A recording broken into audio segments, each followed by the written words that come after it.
waba warigeze wumva ngo watsindiye miliyoni 100 message ye kuri telefone cyangwa se ugahamagara?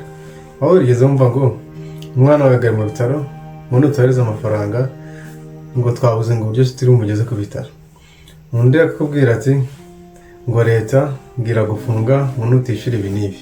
Ayo ni ibintu byinshi, cyangwa se nakubwira ngo ese ngo mfasha ngo iyi mashini cyangwa se laptop ngo ugende unzanire ibintu hariya, cyangwa se nsigira telefone yawe ugende unzanire ibintu byawe hariya ngo hanyuma kugira nkwizere. Ayo namagambo menshi twagiye twumva kenshi cyane, kandi abenshi muri mwe ndakeka ko nagiye mu binyuramo ibibwiye. Uri kumwe na Didier the storyteller cyangwa se Nyita Tonight, kandi ikindi nkwibutse ko ari njye mu nzajya gutuntu turyoshye. Niba utarakora subscribe, kora subscribe, ukore like, ukore share ndetse ukore na comment. Uyu munsi tugiye kuganira ku bijyanye n'ubutubuzi cyangwa se gutuburirwa cyangwa se gutubura. Gutubura ntabwo turavuga ku gutubura kuko kujyanye no kuvuga ngo ugiye guteka cyamandazi cyangwa se chapati gushyiramo igitubura ngo bibyimbiwe. Tugiye kuganira ku gutuburirwa n'umuntu runaka kugira ngo yihe nyine ibyaha abifate cyangwa se abijyane atabiherewe uburenganzira, nicyo bita gutuburirwa.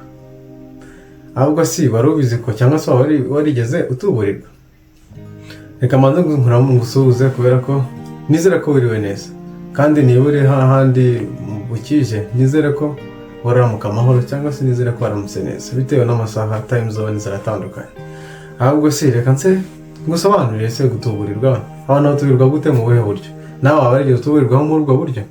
Niba waratuburiyeho bishyira muri comment, niba utaratanatuburirwaho bishyira muri comment ko wiza aka kantu kugira ngo uzatuburirwe.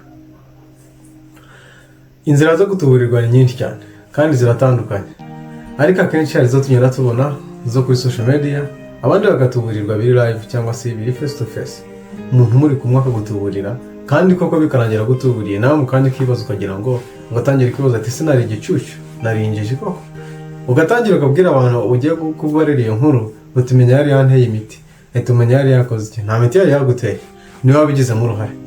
Reka maze nkubwire urugero.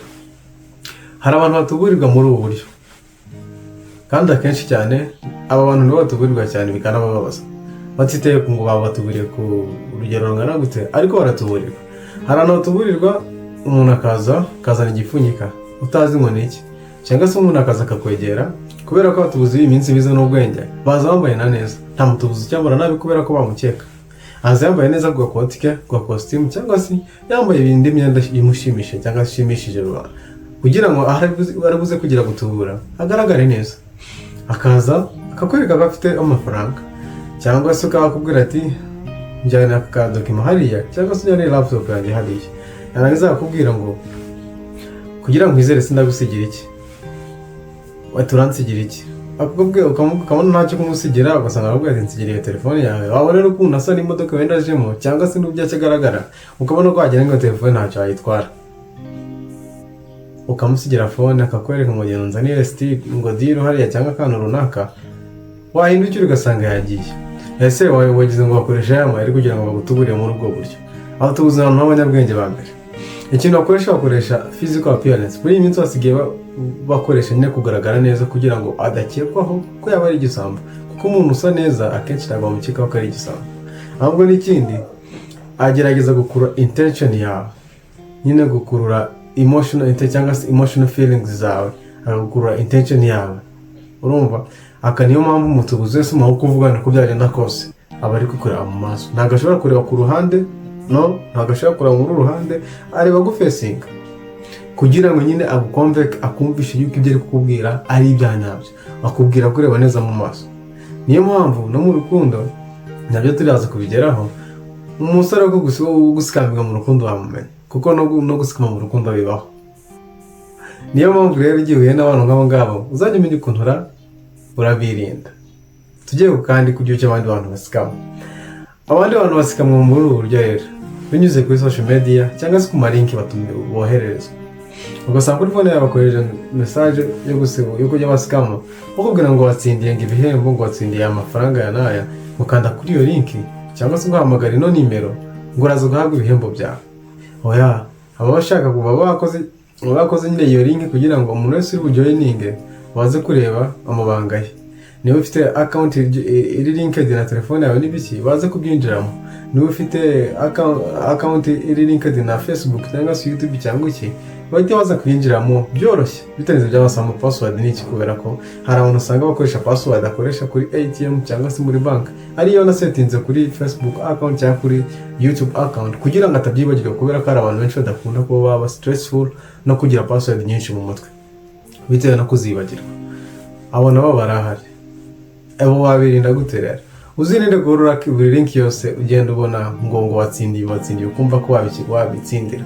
Ushobora kuvuga ngo ugiye gutsindira MBZ 1000 ugasanga utakaje amafaranga wari kuri account. Uzabyirinde kandi. Abandi rero ngo batuburirwa gute rero? Ni benshi batuburirwa cyane.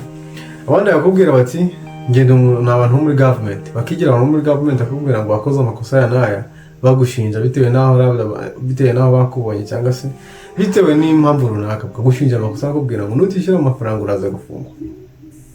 Abandi hari ababizi kubera ko arabo byarabaye, bakagushinja nyine yuko ari abantu bo muri government ko hari amakosa wakoze runaka bagomba kujyana muri leta, nawe bikarangira ubahaye amafaranga ruswa kugira ngo wenda utajyana, kandi koko ari abasikamu. Aba babirinda gute? Nuko buri gihe cyose bakurenganje muri ubwo buryo ugomba kwegera inzego zibishinzwe za leta. Abandi rero basikaminwa gute? Abandi basikaminwa bitewe na laptop cyangwa se na computer zabo, ugasanga bari kuwakiriye muri computer yawe ngo computer yawe attacked na virus, ngo virus yatatse computer yawe, kandi koko ugasanga nta virus computer afite, ahubwo ari links bakoze cyangwa kugira ngo niwinjira bakubwira ngo installing ngi application niyi kugira ngo babone ukuntu baninjira mu mabanga yawe ari muri computer, ugasanga baragusikaminze nabwo muri ubwo buryo.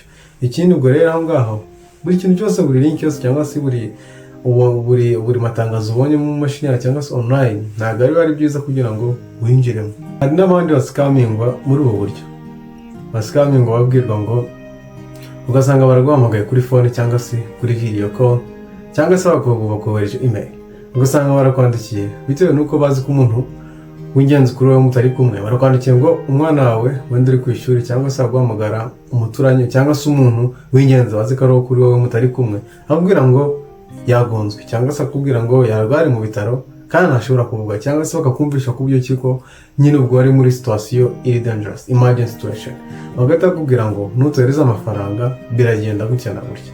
Hari abenshi babikora, kenshi babikora kumvisha ko umunyeshuri wawe yagize ibi n'ibi, ohereza amafaranga. Ugahita wohereza amafaranga hanyuma ukaza kumenya ko umunyeshuri cyangwa se umwana wawe ameze neza. Ibyo biterwa nuko hari igihe bafata nimero babizi ko bari kuvuga bati uyu mwana niduhamagara wohereza amafaranga, ugasanga n'abandi ubwoko bw'abasikamu, ukuntu muri bwoko bw'abasikamu. Ibyo nabyo babirinda gute? Gukora investigation cyangwa se iperereza mbere yuko wohereza amafaranga, ukabanza wamenya ko koko situation iri serious kugira ngo wohereze amafaranga. Si ibyo gusa, hari n'abandi basikama bagusikaminga bakoresheje ibintu byo kubwira ngo investment, bakubwira ngo nyine ngo shora amafaranga muri business ngo uzunguka.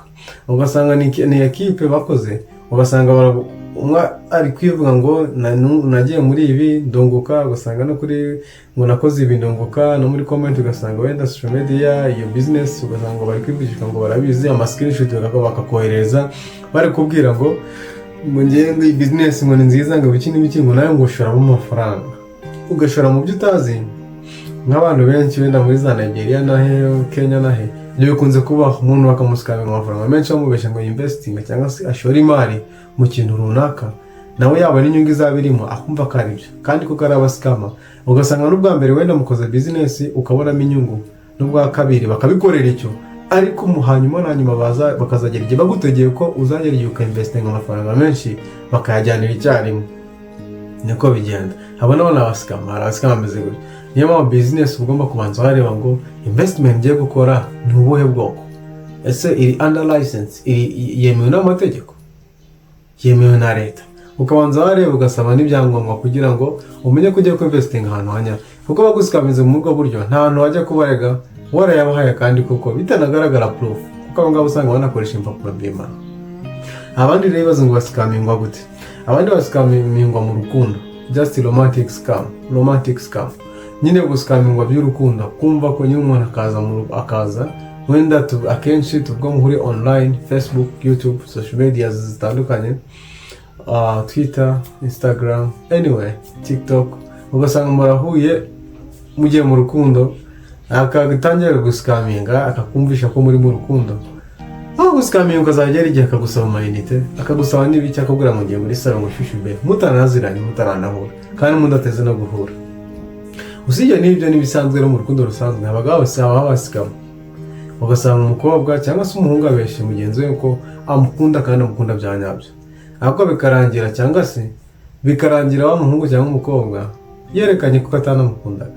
Bigenda gute? Nubwo n'umuntu aza mukajya mu rukundo mugateretana, ariko one time we afite nyine gahunda ye ariyo kugira ngo hari icyagukura, agira icyo kubenefita bitewe nuko yakubonye ufite amafaranga cyangwa se yakubonye ko ufite ubutunzi, akahita akumva ko yakutwumwajya mu rukundo kugira ngo tagatiye ari kugira ngo hari icyo azagukura. Abona abasikama bijya mu rukundo, umenye ujya mu rukundo nawe. Hari abasikama kuko barahangara, ugasanga umuntu agiye mu rukundo nawe nta na gahunda agufiteho. Ugasanga umusore yaraje azi ko uri umukobwa ufite amafaranga, atitaye ku myaka mugakunda, cyangwa se akaza ari umukobwa atitaye ngo ibiki n'ibiki, akavuga ati uyu muntu nzamuguha inyuma. Ugasanga umukobwa mwiza w'abandi nzamuguha inyuma, si ubwo yakuguha inyuma, ahubwo hari icyo gushaka. Nabona ubundi bwoko bw'abasikama. Abandi bantu rero basikamingwa mu bundi buryo butandukanye. Abandi bakorera scam cyangwa se babiba ibintu byabo cyangwa se babatuburira mu bundi buryo butandukanye. Ugasanga umuntu akubwiye ngo fasha kohereza aya mafaranga, ngiye kuri njye ntabwo biri gukunda. Ugasanga guhaye nyine urumva arakubwiye ngo nyohereza aya mafaranga, akayaguha bwa mbere. Wenda abaguhereza nko mu 5, ati nyohereza uyu muntu, ngiye kubona biri kwanga. Nyine akabanza yakora trust, akakubanza yakushiramo icyizere cyuko nyine bwo akabanza yaguha, ukahereza ukabona ntaribi. Yarangiza akanaje akubwira ngo mushanga urakoze kumfasha, shyira na fanta. Warangiza nawe ukavuga ati uyu muntu niwe wanyabo. N'ikindi gihe akazagaruka kugira ati simukadi yanjye ngiye sinzi uko bigenda, network ntabwo zikora. Aravuga ati wakongera ukamfasha kohereza amafaranga, akundi kubona biri kugorana. Ugasanga arayaguhaye nabwo aragize akakongera n'agafanta. Akavuga ati umuntu cyase. Ikindi gihe akazakubwira ati wenda one time, arabwira ati so wamfashije ko ndaje ngiye kujya kuri banki cyangwa se ndi kuri banki bari kunywera cash out. Ati so wamfashije ukabona uherereje kuri wa muntu nakubwiye, wenda ukamumwohereje nk'M500 aho ngiye guhita mbigusubiza ko nari ngiye gusoka muri banki, kandi akohereza ifoto ari nko kuri banki, kubera ko bizi ko nyine mwakoranye deal zitandukanye. Kandi koko ubona akagwa n'agafanta uri kuvuga ati mu 500 n'agafanta kagaragara, uri kwipangira n'agara w'agafanta ka 50 cyangwa se ka 20, ugasanga uramubwira ati ntareka bimukorere ukayohereza. Ubwo rero bwo bwanyuma amaze kohereza yakoze imibare asanga ko ubwo munsi nibwo azagutuburira. Wakoreza 500 mu kanya ugahamagara nimero, kumva bakubwira rya jambo dukunze kumva kenshi ngo umurongo muhamagaye ntabwo uri ku murongo, ngahubwo mungire mugerageze mu kanya.